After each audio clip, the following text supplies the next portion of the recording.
Covid 19 ने आपको और मुझे एक चीज को लेकर बहुत ज्यादा कॉन्शियस कर दिया है।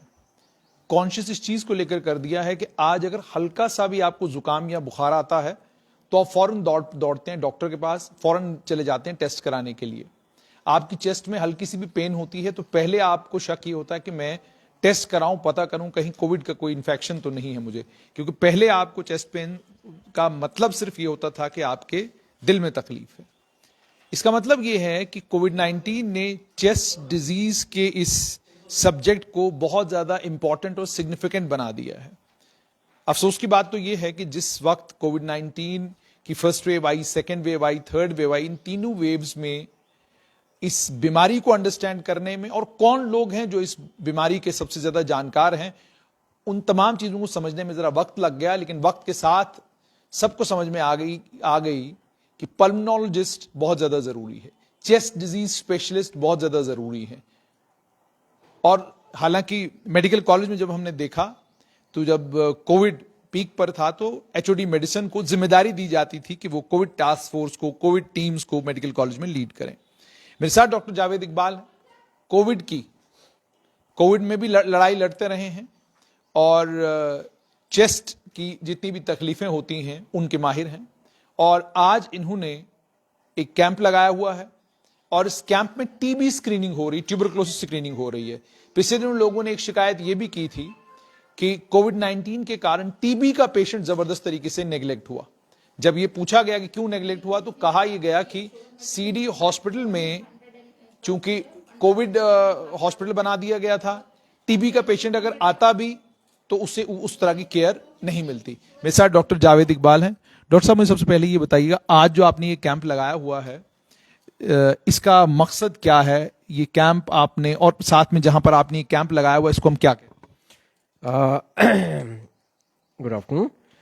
आज का कैंप मैंने इस एक सेंटर है जहां पे मेंटली चैलेंज्ड लोग हैं, एक Christian this is mother Teresa charity है जो ये इनमेट्स हैं, यहाँ पे मेंटली चैलेंज्ड इनमेट्स हैं। एक्चुअली मेरा क्लिनिक नियर बाई है तो ये लोग मेरे पास आते थे बीच बीच में, तो इनमें से 2-3 पेशेंट मैंने टीबी के देखे तो I thought why not to have a camp, TB screening camp on a World TB Day. Today आज 24 मार्च है तो 24 मार्च को वर्ल्ड टीबी डे मनाते हैं, तो मैंने इस दिन वर्ल्ड टीबी डे पे मैंने टीबी स्क्रीनिंग यहाँ आके करने का सोचा, तो वही मैं उसी प्रयास में लगा हूँ। जावेद साहब, साथ साथ में आप देखते भी चलें और साथ साथ में हम बात भी करते चलेंगे। मुझे ये बताइए टीबी के सिम्टम्स क्या हैं और टीबी किस उम्र में आपको ज्यादा खतरा है कि इस उम्र में आपको टीबी हो सकता है, मेजर सिम्टम्स क्या क्या हैं और टीबी चेस्ट की बाकी बीमारियों से अलग कैसे? जी, TB is a very age old disease. जहाँ से ह्यूमन एग्जिस्टेंस हमें दिखती है तो वहाँ से टीबी के लक्षण भी दिखते हैं। सदियों पुरानी बीमारी है और ये आज तक है हमारे साथ। अब इसमें ज़्यादा जो सिम्टम्स हैं उसमें बड़े सारे सिम्टम्स आते हैं। जो मोस्ट कॉमन है, मोस्टली फीवर होता है, पेशेंट को लो ग्रेड फीवर होता है, काफ़ी देर तक चलता है, कॉफ होती है, वेट लॉस होता है, नाइट स्वेट्स हो जाते हैं, भूख कम लगना शुरू हो जाती है। तो ये वाले सिम्टम्स जो है ज़्यादा प्रोमिनेंट होते हैं। तो मुझे जावेद साहब ये बताइएगा कि कोविड के बाद आपने टीबी के केसेस को बढ़ते हुए देखा है या टीबी के केसेस कोविड के बाद कम हुए? कोविड की वजह से लोग का रुझान भी कम था हेल्थ फैसिलिटीज़ में कोविड के डर की वजह से, तो उसकी वजह से काफ़ी कोविड के केसेस नेग्लेक्ट हुए हैं लोग, ट्यूबरकुलोसिस। हाँ, तो उसकी वजह से हमने देखा कि हमारा फुटफॉल जो टीबी वाले पेशेंट्स का था वो काफ़ी कम हो गया था ड्यूरिंग लॉकडाउन। उसके बाद जैसे ही लॉकडाउन खुला तो एक रश पेशेंट का आ गया, टीबी पेशेंट का, जो हमने देखा कि डिजीज सिवियरिटी उनमें बढ़ गई थी, उनको टीबी ट्रीटमेंट प्रॉपर टाइमली नहीं मिला। तो कोविड की वजह से नेगेटिवली इम्पैक्ट हुआ है टीबी काफ़ी। अच्छा। हाँ जी। तो मुझे ये बताइएगा कि पहले कितना फुटफॉल होता था टीबी का? मैं सीडी हॉस्पिटल में एज ए स्पेशलिस्ट काम कर रहा हूँ, तो हमारे पास पर डे 10 से 15 पेशेंट, न्यू टीबी पेशेंट आते थे और फॉलोअप वाले पेशेंट भी, जो रिलैप्स वाले टीबी पेशेंट या पोस्ट टीबी सीक्वले करके, तो हमारी ओपीडी अराउंड 150 के आसपास होती थी। बट ड्यूरिंग लॉकडाउन तो ओपीडी हमारी बंद रही बहुत सारे टाइम, अभी फिर से पिकअप कर गई है, सेम लेवल पे आ गई है। टीबी का पेशेंट लगभग रोज का 10-15 आ ही रहे हैं। 10 ही है सीडी हॉस्पिटल। उसका कारण क्या है? टीबी, जैसे आपने कहा कि एक चीज और समझना चाहूंगा कि टीबी होने का कारण क्या है, और ये जो पेशेंट लगातार 15 आ ही रहे हैं, क्या इसको इरेडिकेट नहीं किया जा सकता? देखो, एरेडिकेट करना तो बड़ा ही मुश्किल है। अब हमारा गवर्नमेंट ने एक प्रोग्राम चलाया, टीबी एलिमिनेशन प्रोग्राम, तो हम उसकी तरफ बढ़ रहे हैं। बट इसमें टीबी के कारण ये हैं कि मोस्टली ये पॉवर्टी रिलेटेड डिजीज होती है, जहाँ पे अंडर नर्स्ड लोग जो है उनको ज़्यादा अफेक्ट करती है, उनको ज़्यादा पकड़ती है। उसमें एक तो under nursed below poverty line लोगों में ज़्यादा होती है। फिर अब एक और ट्रेंड है कि लाइफस्टाइल डिजीज़ के साथ एसोसिएटेड है ये। जैसे डायबिटिक पेशेंट है तो उनको और बड़ा जल्दी टीबी कैच करता है, टीबी का इन्फेक्शन। डायबिटिक हो गए, क्रॉनिक अल्कोहलिक हो गए, लिवर डिजीज़ वाले पेशेंट हो गए, या फिर एचआईवी वाले पेशेंट हैं, तो उनमें टीबी जो है काफ़ी कॉमन होता है। टीबी काफी कॉमन है। आप अभी तक कितने पेशेंट आपने स्क्रीन किए? फैसिलिटी में कितने लोग ऐसे हैं जो इस वक्त टीबी से ग्रस्त?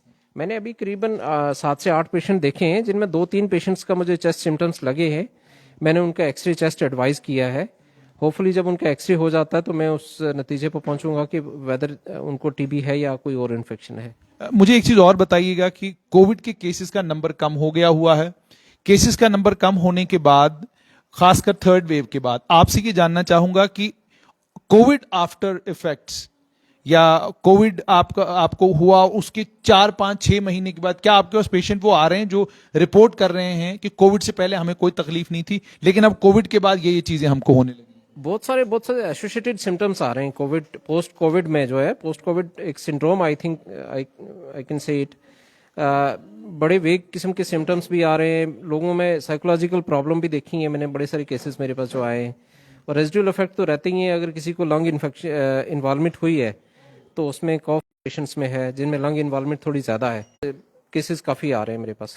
अच्छा, वो आपके पास आ रहे हैं। हाँ जी। तो मुझे डॉक्टर साहब एक चीज और बताइएगा कि ट्यूबरक्लोसिस कोई और ऐसी बीमारी है जिसके साथ मुशाबहत रखती है, कि मतलब आपको लगेगा कि हुआ आपको ट्यूबरक्लोसिस होगा, लेकिन आपको लगेगा नहीं ट्यूबरक्लोसिस नहीं है, कुछ और है?